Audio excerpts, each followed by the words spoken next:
Hello student, देखो बच्चों, इस क्वेश्चन में हमें क्या दे रखा है, 3 आइडेंटिकल सेल दे रखे हैं, ठीक है।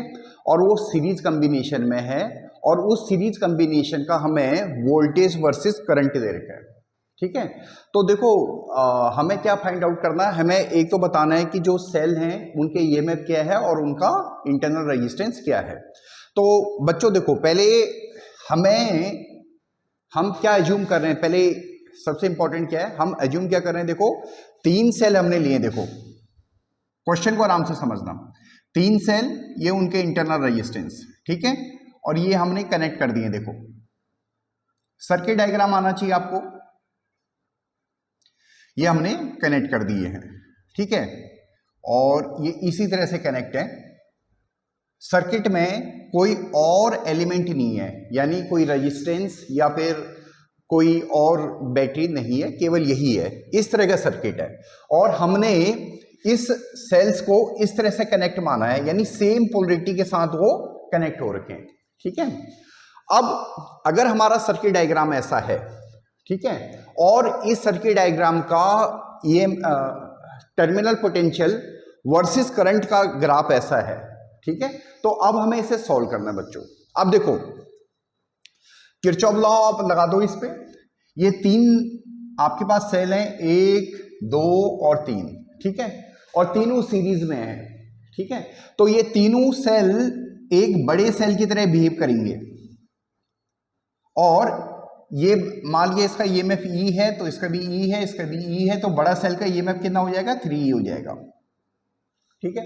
और ये तीनों इंटरनल रेजिस्टेंस किस में आ गए, सीरीज में आ गए हैं, तो इसका भी एक इंटरनल रेजिस्टेंस होगा इस इक्विवेलेंट सेल का, जिसका इंटरनल रेजिस्टेंस हो जाएगा 3R, ठीक है।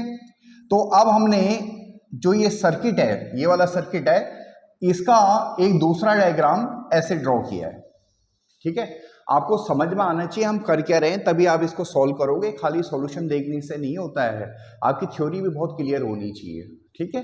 क्वेश्चन में डायग्राम हमें सर्किट डायग्राम नहीं दे रखा है, तो हमने सेल को ऐसे कनेक्टेड माना है, ठीक है। ध्यान आपको समझ में आना चाहिए क्या समझाया जा रहा है, ठीक है। अब इस सर्किट को हमने इस छोटे फॉर्म में इसको रिड्यूस कर दिया है, ठीक है। अब इसके लिए अगर हम ईएमएफ की इक्वेशन लिखें, यानी किरचॉफ लॉ से ही लिखें, ऊपर भी किरचॉफ लॉ से ही लिखा है, आप उसको कर सकते हो, करंट हमने आई माना है, किरचॉफ लॉ से कर सकते हो। अब इसके लिए अगर हम लिखें इस वाले सर्किट के लिए, तो टर्मिनल पोटेंशियल इक्वल टू होता है ईएमएफ, ईएमएफ कितना है 3E minus internal resistance 3R multiplied by current, ठीक है। ये हमारे पास इसकी इक्वेशन बनी है, इस सर्किट की इक्वेशन बनी है। अब आपको इस इक्वेशन को यहां पे अप्लाई करना है, देखो, ठीक है। इस पॉइंट पे अप्लाई करें, यहां पे क्या है, करंट क्या है 0, करंट क्या है 0, और वोल्टेज कितनी है 6 वोल्ट, यहां पे सब्स्टिट्यूट करो 6 वोल्ट 3 इंटू ई 3R इंटू 0, यानी सॉल्व कर देंगे तो ईएमएफ की वैल्यू आ गई 6/3 यानी 2 वोल्ट, ठीक है। यानी हर एक सेल का ईएमएफ कितना है 2 वोल्ट है, ठीक है। अब हमें इंटरनल रेजिस्टेंस पता करना है, तो इंटरनल रेजिस्टेंस के लिए हम इस पॉइंट को ले लेते हैं। यहां पे वोल्टेज क्या है 0, इस पॉइंट पे वोल्टेज क्या है 0, और करंट कितना है 1 एम्पियर, ठीक है। अगेन इस इक्वेशन में सब्स्टिट्यूट कर दीजिए, वोल्टेज क्या है 0, ईएमएफ 6 टोटल, यानी एक सेल का ईएमएफ 2 आया, तो 3 इंटू 2 यानी 6 माइनस 3 इंटू R, और करंट क्या है 1 एम्पियर, यानी यहां से हमारे पास 6 माइनस 3R इक्वल टू 0, और R की वैल्यू आ जाएगी 6/3 यानी 2 ओम, ठीक है। यानी हमारे पास ईएमएफ भी सेल का 2 वोल्ट है, और इंटरनल रेजिस्टेंस भी 2 ओम है, ठीक है बच्चों। यानी न्यूमेरिकली दोनों एक ही आए हैं। इस क्वेश्चन में मैं आपको बहुत क्लियर कर दूं कि ऐसा हमने माना है ये, ठीक है।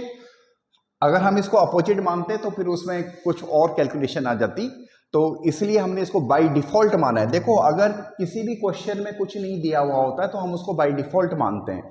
तो यहाँ पे हमें कुछ नहीं दे रखा था तो इसलिए हमने बाय डिफॉल्ट सेल को ऐसे कनेक्ट कर दिया, सेम पोलरिटी के साथ उनको कनेक्ट कर दिया। ठीक है, अगर हमें कोई और डायग्राम दिया होता तो फिर हम उसको, या सर्किट डायग्राम दिया होता है तो फिर हम उसको उस हिसाब से सॉल्व करते। ये इंपॉर्टेंट है, कुछ नहीं दे रखा था इसलिए बाय डिफॉल्ट हमने उसको ऐसा माना है। ठीक है, होप सो आपको समझ में आया होगा। अगर कोई प्रॉब्लम हो तो आप पूछ सकते हो।